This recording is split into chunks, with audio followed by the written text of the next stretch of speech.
सीधे आपको ले चलते हैं लखनऊ, जहां पर मुख्यमंत्री योगी आदित्यनाथ प्रेस कॉन्फ्रेंस कर रहे हैं। क्या कुछ कह रहे हैं, सुन लेते हैं। आज ढोल पीट करके कर रहे हैं, हमें उनकी उन विफलताओं की भी चर्चा करनी चाहिए और उसके बारे में भी सोचना चाहिए। खासतौर पर अधूरी और अस्थायी परिसंपत्तियां जिनका कोई दीर्घकालीन लाभ नहीं, फर्जी जॉब कार्ड, फर्जी हाजिरी, भुगतान में कटौती जैसे व्यापक भ्रष्टाचार की शिकायतें हर एक जनपद से और हर ग्राम पंचायत से ये सुनने को मिलती थी। कमजोर सोशल ऑडिट और शिकायत के निवारण की भी कमजोर व्यवस्था, प्रशासनिक क्षमता की बाधाएं, मजदूरी में देरी जैसी समस्याएं इसमें लगातार चलती गई। खेती के मौसम के समय किसानों को मजदूर की संकट देखने को मिलते थे और एक श्रमिक जो ईमानदारी से काम कर रहा है उसको जब उसको काम की आवश्यकता है तब काम की गारंटी नहीं मिल पाती थी, और अगर उसने काम भी किया है तो उसको समय पे भुगतान नहीं होता था। रोजगार सृजन का विकास और अस्थायी परिसंपत्तियों के निर्माण का एक अस्थायी मैकेनिज्म इस योजना से बनाने में पूरी तरह विफल रही हैं, और इसलिए अब नए संशोधन में रोजगार की गारंटी 100 दिन से बढ़ाकर के 125 दिन किया गया है। साप्ताहिक वेतन यानी साप्ताहिक भुगतान होगा। ऐसा नहीं कि महीनों और वर्षों लग रहे हैं। अब हर सप्ताह लेबर ने काम किया तो साप्ताहिक उसे भुगतान होगा, और देरी होगी तो इसका मुआवजा भी देना होगा, यानी उसके लिए अतिरिक्त उसको ब्याज देना होगा। समय पर काम नहीं मिलने पर बेरोजगारी भत्ता अब कानूनी अधिकार हो गया है। यानी अगर कोई व्यक्ति कहता साहब मुझे काम चाहिए और काम नहीं दे रही है ग्राम पंचायत, तो उसके बदले में उसको भत्ता की गारंटी होगी।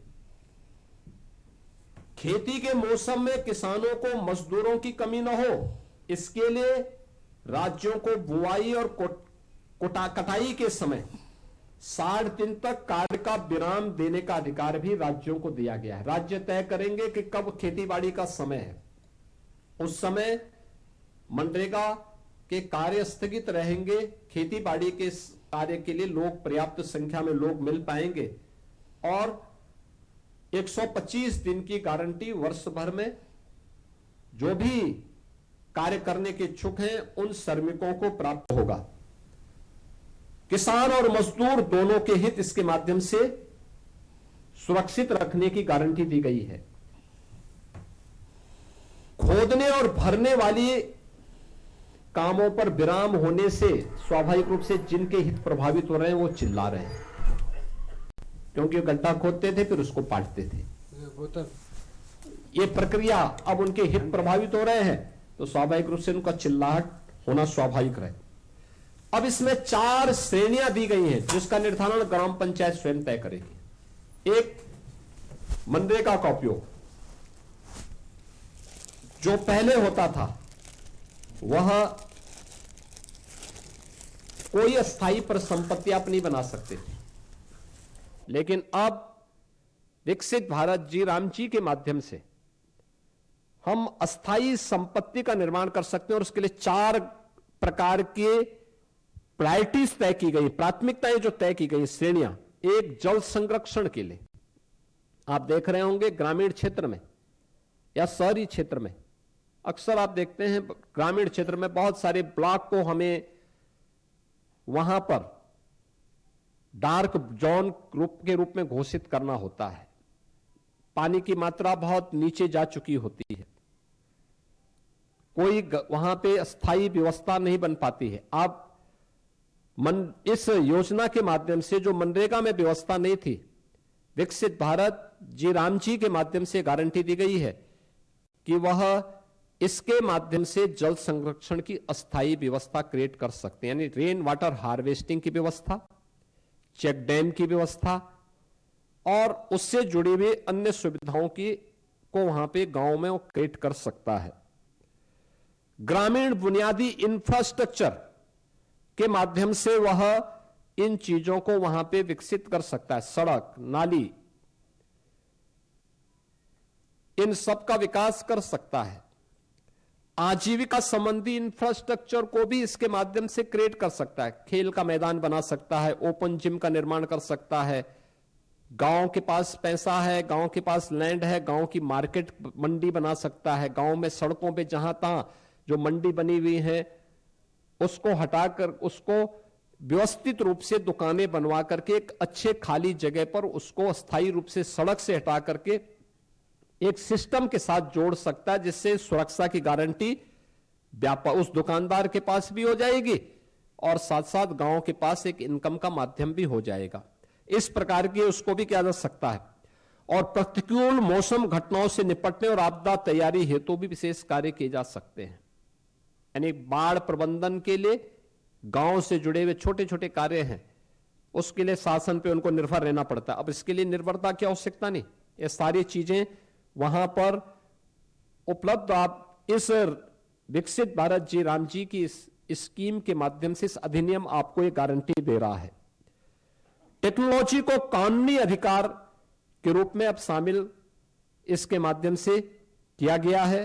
बायोमेट्रिक उपस्थिति, geo tagging, satellite imaginary, real time mobile app monitoring और EI से निगरानी और सीधे डिजिटल भुगतान, यानी अब हाजिरी भरने की औपचारिकताएं नहीं होंगी।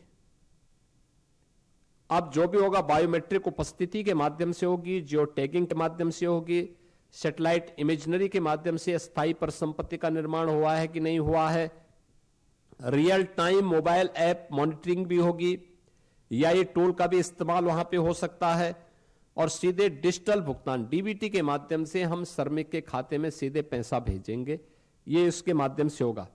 फर्जी नामों पर पैसा उठाने का खेल अब हमेशा के लिए बंद। आपने देखा होगा इससे पहले समाजवादी पार्टी के समय में सोनभद्र में मनरेगा का भयंकर घोटाला हुआ था, CBI की इंक्वायरी उस समय उसकी चल रही है। यह भी उनके समय में लगातार होता रहा है। 6 माह में अनिवार्य सोशल ऑडिट, डिजिटल और समयबद्ध बहुस्तरीय शिकायत निवारण, जिला लोकपाल की व्यवस्था और केक के मानकों के अनुरूप ऑडिट की व्यवस्था भी इसके माध्यम से रहेगी। दूसरा, वित्तीय अनुशासन के साथ साथ यह संघीय संतुलन को बनाए रखने में भी एक बेहतर योगदान ये नया अधिनियम हमें देने जा रहा है, जिसमें केंद्र राज्य की साझेदारी 60-40 की हो गई।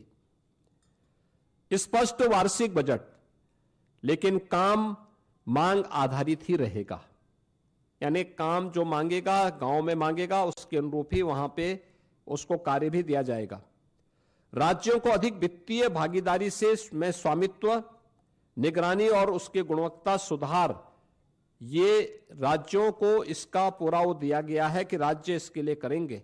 और मेरा मानना है कि कुल आवंटन में वृद्धि करके राज्यों को इस मनरेगा की तुलना में अगर इस नई स्कीम के माध्यम से आप देखेंगे तो विकसित भारत जी राम जी के माध्यम से 17,000 करोड़ रुपए अधिक धनराशि इसके माध्यम से प्राप्त हो सकती है। इसमें राज्यों को, यानी इससे पहले होता क्या था मनरेगा में, जिन राज्यों में श्रमिक कम है, जिन राज्यों में गरीबी कम है, उन राज्यों में पैसा ज्यादा जाता था क्योंकि फर्जी भुगतान होता था। लेकिन अब जिन राज्यों में लेबर क्लास ज्यादा है, जिन राज्यों में उन लोगों को, श्रमिकों को रोजगार की गारंटी मिलनी चाहिए, उन राज्यों को इसके माध्यम से ज्यादा कार्य मिलेगा, श्रमिकों का अधिकार बढ़ेगा, भुगतान उनका सुरक्षित होगा, किसान को समय पर भी श्रम उपलब्ध होने लगेगा। अब रोजगार केवल राहत का माध्यम नहीं, अभी तो यह विकास और आत्मनिर्भरता का भी आधार बनेगा। यानी आपने देखा होगा, इससे पहले मनरेगा में क्या करते थे, सब रोजगार सृजन करना, एक बार गड्ढा खोदो फिर उसको पाट डालो। अब ये नहीं, अब कोई भी रोजगार होगा तो अस्थायी संपत्ति के निर्माण को लेकर के होगा, अस्थायी संपत्ति उसके माध्यम से बननी है। और विकसित भारत 2047 के विजन के अनुरूप ग्रामीण भारत अब राष्ट्र निर्माण पर और अधिक सक्रिय भूमिका का निर्वहन इसके माध्यम से कर पाएगा। मित्रों, विकसित भारत जी राम जी की इस अधिनियम को पारित करने के लिए मैं आदरणीय प्रधानमंत्री जी का, केंद्रीय ग्रामीण विकास मंत्री माननीय शिवराज सिंह चौहान जी का, पूरे केंद्रीय कैबिनेट का हृदय से मैं आभार व्यक्त करता हूं। और मैं इसलिए भी धन्यवाद देना चाहूंगा कि उत्तर प्रदेश जैसे राज्य को इससे काफी लाभ होगा और उत्तर प्रदेश सरकार इस कानून को पूर्ण संवेदनशीलता के साथ, पारदर्शी तरीके और प्रभावशीलता के साथ उत्तर प्रदेश में हम लागू करके रोजगार की एक नई गारंटी के साथ प्रदेश के अंदर हम लागू करेंगे। हमारा स्पष्ट लक्ष्य है, हर पात्र को समय पर काम, हर गांव में टिकाऊ परिसंपत्तियां और हर श्रमिक के जीवन में सम्मान, सुरक्षा और खुशहाली हर हाल में प्राप्त होनी चाहिए। आदरणीय प्रधानमंत्री जी के इस विजन के अनुरूप हम उत्तर प्रदेश के अंदर इसे प्रभावी ढंग से लागू करेंगे। और मैं फिर इस बात को कह सकता हूं कि विकसित भारत जिनकी संकल्पना में नहीं है, श्रमिकों का हित और किसानों का हित जिनके एजेंडे में कभी नहीं रहा है, ग्रामीण भारत का विकास हो और हर नागरिक को सम्मानजनक जीवन जीने का अधिकार मिले, ये जिनके एजेंडे में कभी नहीं रहा है, वे लोग तमाम प्रकार की भ्रम की स्थिति पैदा करना चाहते हैं और वही लोग इसका दुष्प्रचार भी कर रहे हैं। विकसित भारत जी राम जी का यह अधिनियम भारत के श्रमिकों के लिए, भारत के किसानों के लिए, भारत के ग्रामीण भारत के विकास के लिए एक मील का पत्थर साबित होगा। और उत्तर प्रदेश सरकार इस अधिनियम का समर्थन करती है और इसको पूरी प्रभावी तरीके से लागू करने के लिए अपनी प्रतिबद्धता को दोहराती है। धन्यवाद जी।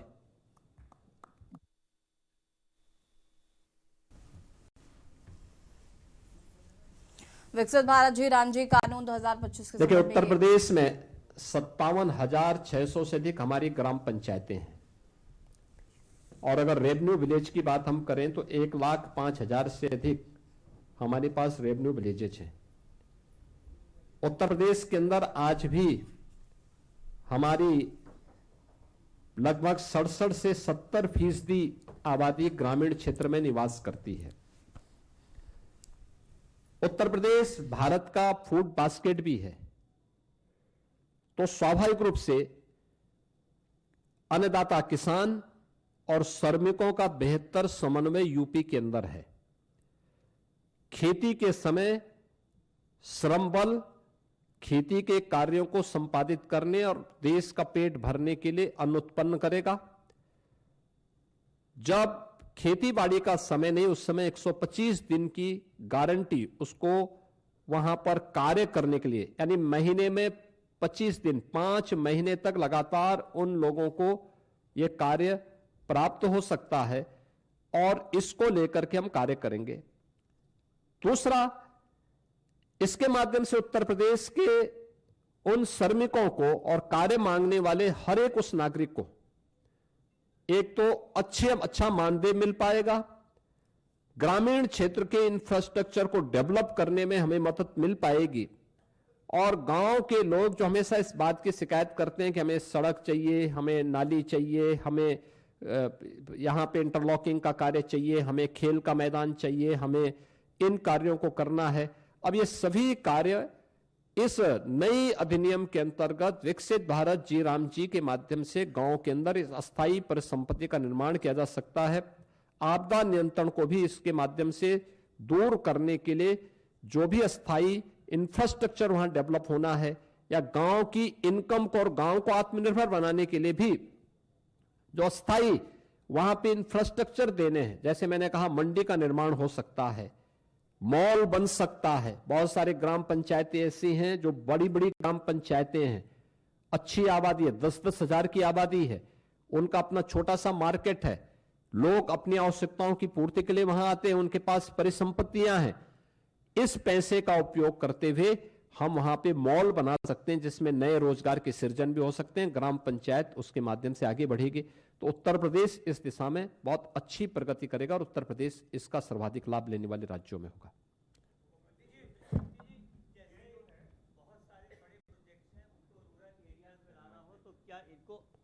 मुख्यमंत्री जी, अगर बड़े प्रोजेक्ट्स हैं उनको रूरल एरियाज में एम्बिशियस ग्रोथ प्लान है उसमें लेके आना हो, तो क्या इसको जी राम जी को आउटसोर्स करेंगे?